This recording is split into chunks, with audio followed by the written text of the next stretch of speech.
महादेव भाव विभोर हो गए, नेत्र सजल हो गए और कहा, देवी मैं संत वेश बनाकर, अघोरी का वेश बनाकर, बड़ी बड़ी जटाएं, खूब सिर मोर मुकुट और नीचे जटाएं फैलाते हुए, तन पर भस्म रमाए, त्रिपुंड धारण करते हुए, गले में वासुकी की नाग, एक हाथ में डमरू, एक हाथ में त्रिशूल, और साथ में ले लिया काग भुषुंडी। अब काग भुषुंडी को बना दिया छोटा सा बालक। काग भुषुंडी जी छोटे से बालक के रूप में मेरे साथ चले अवध की गलियों में,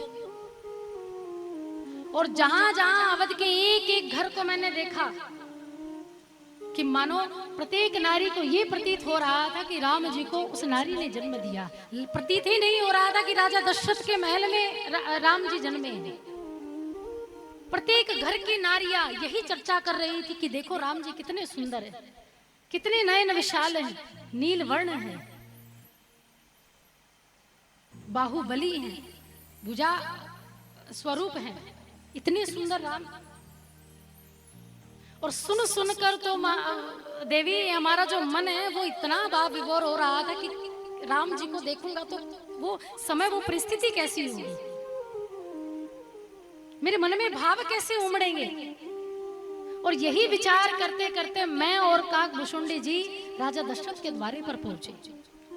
जब राजा दशरथ के द्वारे पर गए और वहां जाकर माता कौशल्या ठाकुर जी को लेकर बैठी थी, और ठाकुर जी को लेकर बैठी, मेरा संत वेश, अघोरी वेश,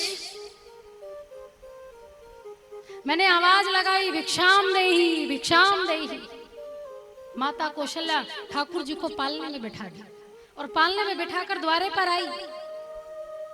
माता कौशल्या द्वारे पर आई और महादेव जी को कहा, महाराज क्या भोजन करेंगे, फल लेंगे? महादेव ने कहा, माता हम भोजन आदि नहीं करना चाहते, बस एक आस है, अपने छोटे से लाला के दर्शन कराओ। माता कौशल्या ने कहा, बाबा वो क्या बात है, हमारा छोटा सा लाला अभी विश्राम कर रहा है, अभी हम आपको दर्शन नहीं करा सकते। ऊपर से नीचे तक कौशल्या ने देखा बाबा को। बाबा भोलेनाथ ने कहा, मैया हम बड़ी दूर से आए हैं और अगर दर्शन करके नहीं गए तो फिर कैसे, क्या दोबारा नहीं आ सकते, इतनी दूर से पैदल पैदल यात्रा करके आई। और देखो ये छोटा सा बालक, इतनी तेज गर्मी पड़ रही है, देखो हमारे पैरों में भी छाले पड़ गए, एक बार दर्शन करा दो वापस लौट जाएंगे। माता कौशल्या ने बाबा का जब रूप देखा तो बाबा के रूप को देखकर माँ कौशल्या ने कहा, बाबा अच्छा आपसे एक बात पूछूं? बाबा ने कहा, हाँ देवी पूछो। बोले, बाबा आपका वेश ही ऐसा है, क्या आपको कोई हाथ वाथ भी देखना आता है? अब कोई द्वारे पर आ जाए महाराज और हाथ वाथ ना दिखाए माता जी, ऐसा हो ही नहीं सकता। तो कहा कि बाबा हाथ वाथ देखना जानते हो? बाबा भोलेनाथ ने कहा, यही सब समय है कि राम जी के दर्शन कर लो। बोले, हाँ हम हाथ वाथ सब विद्याएं जानते, अपने लाला को लेकर आओ, अभी हाथ देखकर बताएंगे कि भविष्य कैसा होगा तुम्हारे लाला का। माता कौशल्या ने कहा, बाबा आप तनिक वृक्ष के नीचे बैठ जाइए, हम अपने लाला को भी लेकर आए।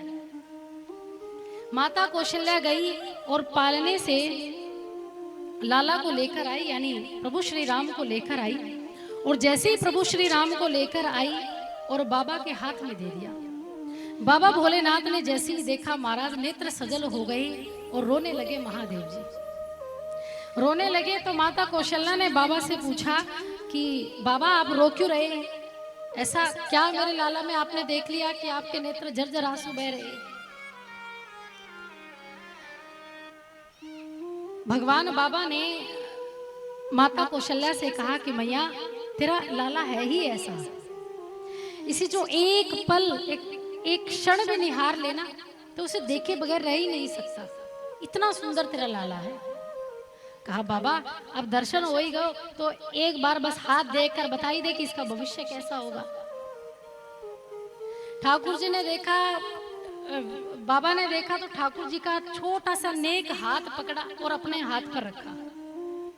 बाबा ने हाथ देखा, अब बाबा तो जानते थे कि ये कौन है, मेरे आराध्य हैं राम। ने एक छोटा सा हाथ अपने हथेली पर रखा और सहला रहे हैं राम जी के हाथ को।